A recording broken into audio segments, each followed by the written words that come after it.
सियासत की दुनिया में एक ट्वीट आता है और फिर डिलीट हो जाता है। नतीजों के तूफान के बीच ये कैसा सन्नाटा है। जेडीयू ने पहले ताल ठोकी, कहा नीतीश थे, नीतीश हैं, नीतीश ही रहेंगे, और फिर कुछ ही देर में अपनी ही बात से यू टर्न ले लिया। आखिर पटना की सियासत में ऐसा कौन सा भूचाल आ गया कि टाइगर अभी जिंदा है को अपना ही शिकार अधूरा छोड़ना पड़ गया। कहानी शुरू होती है एक पोस्टर से। जेडीयू दफ्तर के बाहर लिखा था, टाइगर अभी जिंदा है। सोशल मीडिया पर ऐलान हुआ, ना भूतो ना भविष्यति, नीतीश थे, नीतीश हैं, नीतीश ही रहेंगे। मतलब साफ था, सीएम की कुर्सी पर सिर्फ और सिर्फ नीतीश कुमार का हक है। लेकिन कुछ ही देर बाद ये क्या हुआ, बीजेपी ने जवाब में जोड़ी हिट का नारा दिया। नीतीश सरकार नहीं, एनडीए सरकार की बात की। और फिर जेडीयू पर ऐसा कौन सा दबाव पड़ा कि टाइगर भीगी बिल्ली बन गया। तो क्या जेडीयू ने कुर्सी पर अपना दावा छोड़ दिया है, या ये तूफान से पहले की खामोशी है? नमस्कार, मैं हेमा श्रीवास्तव, आप देख रहे हैं यूनाइटेड भारत। और आज हम चीरफाड़ करेंगे बिहार की उस सियासत की जहां जीत के जश्न से ज्यादा कुर्सी की खींचतान का शोर है। आज बात उस सवाल की है कि बिहार का अगला मुख्यमंत्री कौन होगा, सुशासन बाबू या बीजेपी का कोई अपना सम्राट? और क्या महाराष्ट्र में जो स्क्रिप्ट लिखी गई, बिहार में उसका क्लाइमेक्स दोहराया जाएगा? आइए पहले महाराष्ट्र का फार्मूला समझते हैं। चुनाव तक एकनाथ शिंदे गठबंधन का चेहरा थे। जैसे ही बीजेपी को प्रचंड बहुमत मिला, शिंदे साहब को डिप्टी सीएम की कुर्सी पर बिठा दिया और अपना मुख्यमंत्री बना दिया।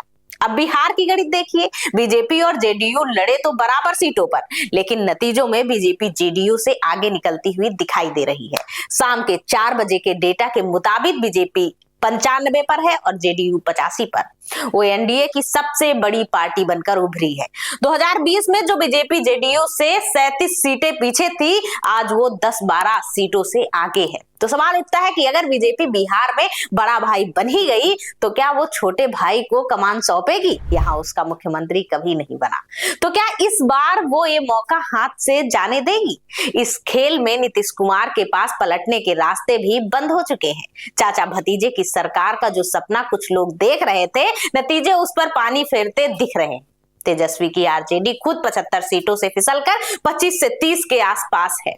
खुद तेजस्वी अपनी सीट राघोपुर में हांफते नजर आ रहे हैं। ऐसे में नीतीश कुमार के पास एनडीए में रहने के सिवा कोई चारा नहीं है। वो एक ऐसे पिंजरे में है जिसका दरवाजा तो खुला है, पर बाहर जाने का कोई रास्ता नहीं है। शायद इसीलिए चुनाव से पहले वो कभी दरगाह कभी मंदिर के चक्कर लगा रहे थे। वो जानते थे कि इस बार लड़ाई सिर्फ विपक्ष से नहीं, अपने ही घर में है। लेकिन इस चुनाव की असली कहानी नेताओं और पार्टियों से अलग है। इस चुनाव का असली मैन ऑफ द मैच कोई नेता नहीं, बल्कि वो 10,000 रुपए हैं जो 1.5 करोड़ महिलाओं के खाते में भेजे गए। विपक्ष चिल्लाता रहा, ये धन बल का खेल है।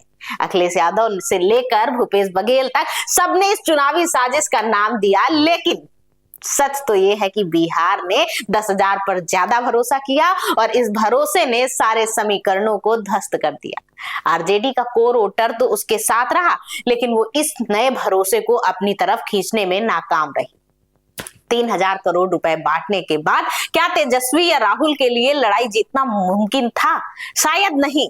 तो अब सवाल फिर वहीं आकर खड़ा हो गया, बिहार का बॉस कौन? क्या बीजेपी 2020 का एहसान चुकाते हुए नीतीश कुमार को एक और मौका देगी, या इस बार वो सम्राट चौधरी जैसे अपने किसी नेता को बड़ा आदमी बनाने का वादा पूरा करेगी? चिराग पासवान को अगर चुना गया तो शायद वो भी हैरानी की बात नहीं होगी। अमित शाह ने कहा था, जीत के बाद विधायक दल नेता चुनेंगे।